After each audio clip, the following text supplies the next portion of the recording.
Welcome back, everyone. Ready for another deep dive? Always. Okay, great.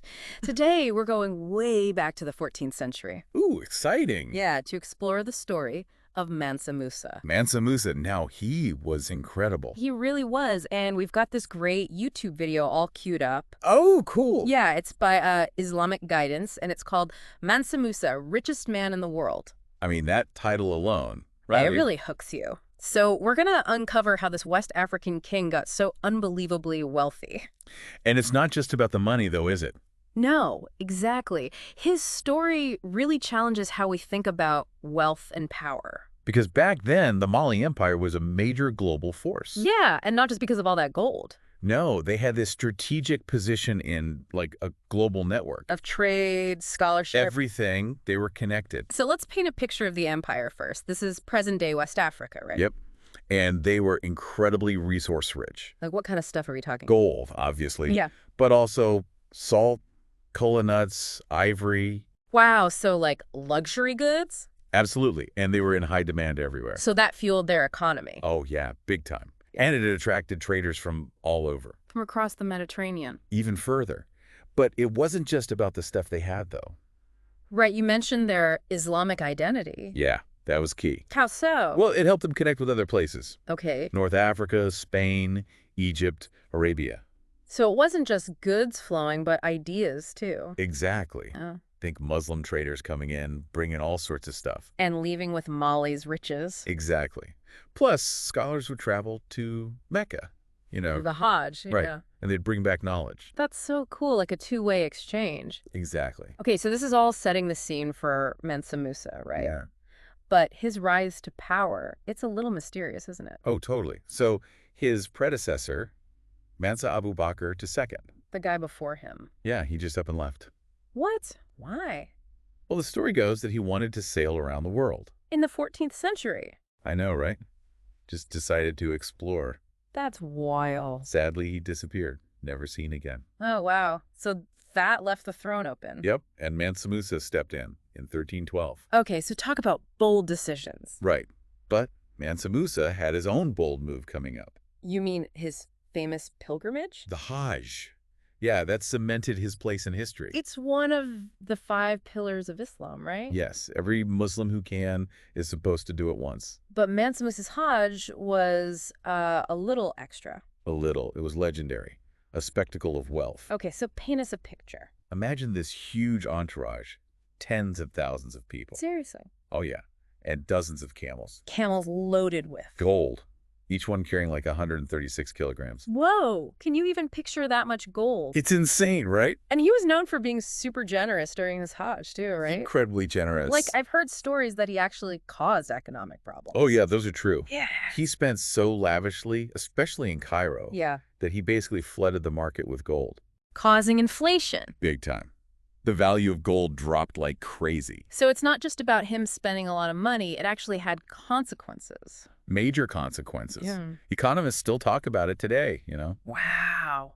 So, Mansa Musa, was he all about flaunting his wealth? Or was there more to him? Oh, there was so much more to him. He was a fascinating guy. Okay, I'm intrigued. Tell me more. He was deeply devout, for one thing. So the Hajj wasn't just a show. No, it was a deeply religious act for him. I see. But he was also powerful, commanded respect all over Africa. How so? Well, travelers who visited Mali during his time, Grace said. they described this super strict etiquette around him. You mean example? Okay, so people had to kneel and throw dust on themselves when greeting him. Seriously? Yep. And you couldn't wear sandals in his presence? No sandals? Nope, forbidden. Wow, that's intense. Right. And he didn't even speak directly to people? He had, like, a spokesperson. Exactly. Because he was creating an aura. But even with all that, there were times his humility was tested, right? Oh, yeah, like that time with the Sultan of Egypt. Oh, right. Tell me about that. So he goes to visit the Sultan, Yeah. and he's expected to kiss the ground Uh-huh. as a sign of respect. Makes sense. But for Mansa Musa, It was a a problem. huge problem. He believed that kind of act was only for Allah. Right. So what did he do? Well, it was a delicate situation, I bet. but he managed to find a compromise. Okay. How? He said he would only prostrate before Allah. That's clever. It was. He upheld his beliefs, but also kept things diplomatic. He sounds like a smart guy. He was. And his faith really drove his generosity, too. Okay, so the Hajj. It wasn't just about showing off his wealth, It's more about... fulfilling his duty, helping those in need. Okay, I see. He'd give to the poor along the way, buy souvenirs to support local economies, Oh, that's cool. and he'd build mosques everywhere he went. So it wasn't random, it was all part of a bigger picture. Yeah, he had this vision for Mali, you see. Tell me about it. He wanted to make it a center of Islamic learning and scholarship. Oh, wow. He poured resources into it, brought back scholars, built mosques. Really invested in education. Absolutely. So his legacy isn't just about the gold. No, it's about knowledge, education, scholarship. He really changed things. He did. And speaking of knowledge and scholarship, Yes, that brings us to... Timbuktu and the Sankore University. I'm ready. Tell me all about it. Okay, well, Timbuktu, under Mansa Musa, it became this incredible hub of learning. Let's dive in. You get it. Timbuktu. It's like this legendary city, right? Oh, absolutely. In the middle of the Sahara Desert. Yeah, it's incredible to think about. So how did it become this huge center of learning? Well, in the 14th century, Timbuktu, it was like a magnet for scholars Really? from all over the Islamic world. Wow. Like where? Cairo, Baghdad, Persia, you name it. And they all went to Timbuktu. They did. They wanted to share ideas, you know? Engage in like scholarly pursuits. Ex- It's hard to imagine this bustling city in the desert Right. as a global center of learning. It is. And Mansa Musa, he played a huge role in that. Okay, so it wasn't just a coincidence. No, not at all. Yeah. He saw the potential of Timbuktu. So what did he do? He invested heavily in it. Like infrastructure and stuff. Exactly. He wanted to attract the best scholars. And make it a real center for Islamic learning. That's right. I've heard about the Sankore University Oh, yeah. and its amazing library. The library was incredible. Was that part of Mansa Musa's legacy? Absolutely. Yeah. Sankore University, it became like a cornerstone of Timbuktu. Like intellectually. Exactly. Yeah. And the library. Imagine this. It had something like 400,000 to 700,000 manuscripts. No way. I know, it's mind-blowing. What kind of stuff did they have in there? Everything. Islamic sciences, math, medicine, law. Wow, a real treasure trove of knowledge. Oh, yeah. It rivaled the great libraries of Alexandria, even.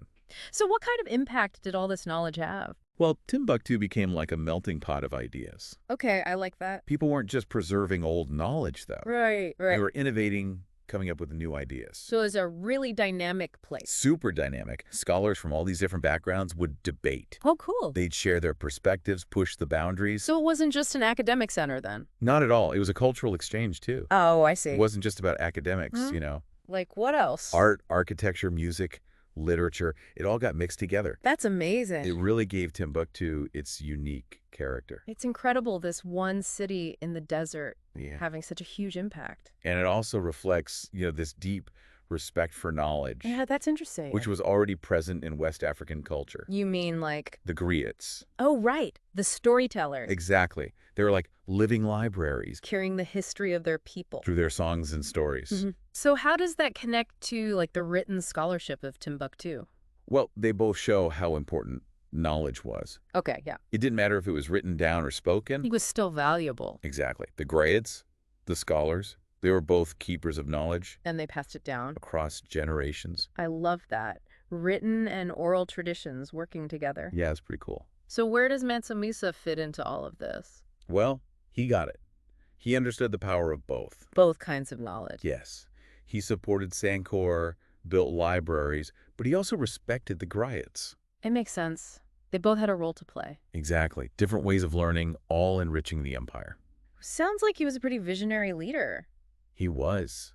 And he didn't just build stuff, Right. He actively sought out scholars, brought them back from his travels. Oh, wow. He created this, buzzing intellectual environment. A real hub of activity. Exactly. He knew that a culture of learning Yeah. that was vital for Mali to grow and prosper. His story really challenges like our assumptions about Africa, doesn't it? Really does. We tend to think of these powerful empires as a European thing, Right. but Mali was flourishing long before colonialism. Exactly.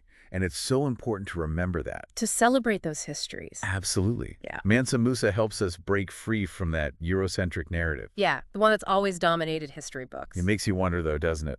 What else are we missing? What other stories haven't been told? Right. We need to keep exploring, researching. Uncovering those hidden gems. Okay, so it wasn't just Mansa Musa who saw Timbuktu's potential, though, right? Oh, definitely not. Once he put it on the map. Other people were drawn to it. Totally. Like Ibn Battuta. Oh, yeah. The famous traveler. Exactly. He came to Mali a couple of decades after Mansa Musa died. So, like, in the mid-1300s? Yep. Around 1354. What did he think of Timbuktu? Well, he was a meticulous documenter, you know. He kept really good records. The best. He gives us these amazing insights into the region. So, what did he observe about Timbuktu? Well, he was struck by how devoted everyone was to Islam. Really? Oh, yeah. He described them as, like, super devout. Punctilious in their prayers. Exactly. And committed to cleanliness, Islamic principles. It sounds like Mansa Musa's influence was still strong. It definitely seems that way. Even after his death, Timbuktu continued to flourish as a center of Islamic learning. It's amazing how a leader's vision can last like that. It really is. So what else did Ibn Battuta have to say?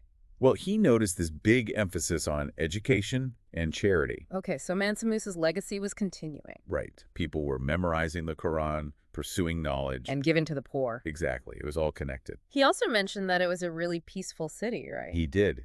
He highlighted how well governed it was. Wow, so it sounds like a pretty ideal place. It does, doesn't it? A thriving society focused on faith, education, social welfare. But there's one more thing Ibn Battuta observed that I think is really interesting. Okay, what's that? He remarked on the freedom and equality of women in Timbuktu. Hold on, really? Yeah.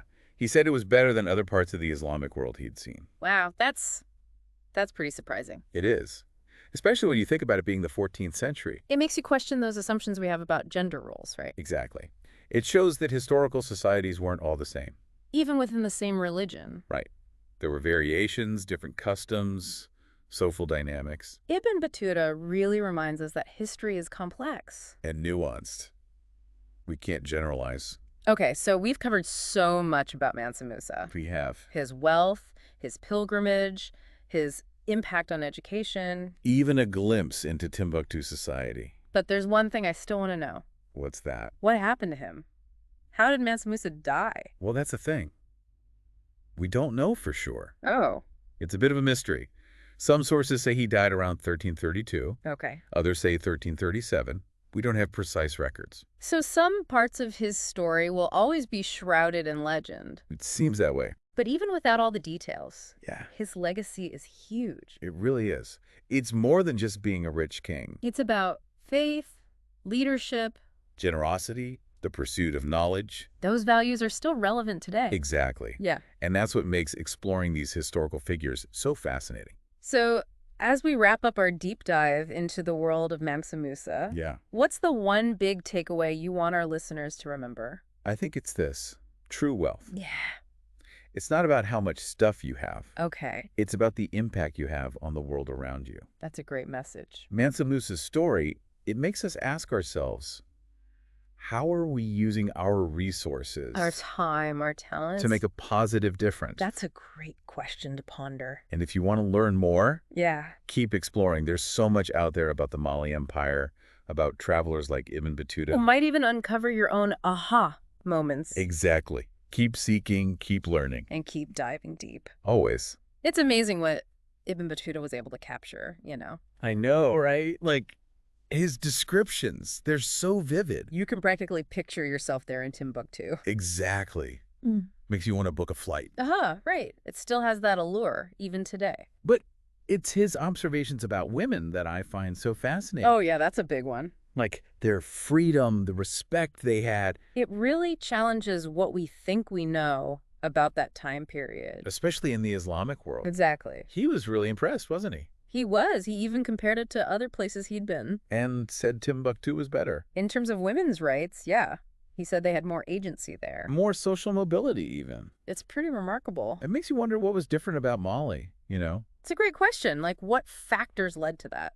It's definitely something worth looking into. Absolutely. I mean, it just goes to show, right, Right. that we can't lump all these societies together. Oh, totally. Like, even within the Islamic world, there was so much variation. different customs, Mm. social structure. It's all so nuanced. And that's why Ibn Battuta's writings are so valuable, right? Totally. He reminds us to look deeper. To appreciate those differences. Okay, so we've talked about Mansa Musa's wealth, Mm-hmm. his epic journey to Mecca, his impact on education, even peeked into life in Timbuktu.